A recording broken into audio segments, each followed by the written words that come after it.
കൂട്ടുകാരെ, ഞങ്ങൾ മുളക് കറി മാറ്റി പിടിച്ച് ഇന്ന് വെറൈറ്റി ആയിട്ട് തേട് സൂപ്പ് ഇട്ടു. തിരുവനന്തപുരം മുതലപ്പുഴയ്ക്കകത്താണ് ഞങ്ങൾ ആങ്കർ ചെയ്യാനായിട്ട് കരയ്ക്ക് വന്നത്.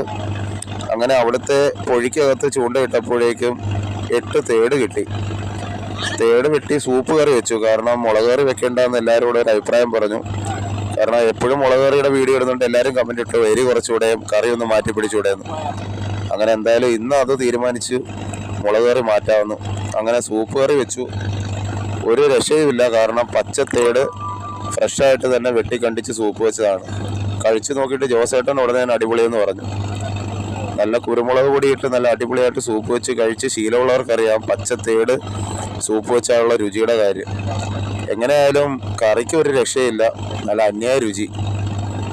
നല്ല മുഴുത്ത 3 കഷ്ണവും ചാറും ഒഴിച്ച് ഞാനും ഒരു പ്ലേറ്റ് അങ്ങ് എടുത്തു. എന്തൊക്കെ പറഞ്ഞാലും പച്ചമീൻ കഴിക്കുന്ന രുചി ഒരു ബോട്ടിപ്പോക്കുകാരന് എന്നതിനേക്കാൾ ഉപരി മീൻ വാങ്ങിച്ച് കറി വയ്ക്കുന്ന ഒരു സാധാരണക്കാരനും അറിയാൻ പറ്റും. തേടെന്ന് പറയുന്ന പുഴമീനല്ലേ, എല്ലാവർക്കും ഈസി ആയിട്ട് കിട്ടും. പക്ഷെ ഒരു രക്ഷയുമില്ല, അന്യായ രുചി തന്നെ ആയിപ്പോയി. എന്തായാലും കൊള്ളാം, കറി എല്ലാവർക്കും ഇഷ്ടപ്പെട്ടു. നിങ്ങൾക്കും ഇഷ്ടപ്പെട്ടെന്ന് വിശ്വസിക്കുന്നു.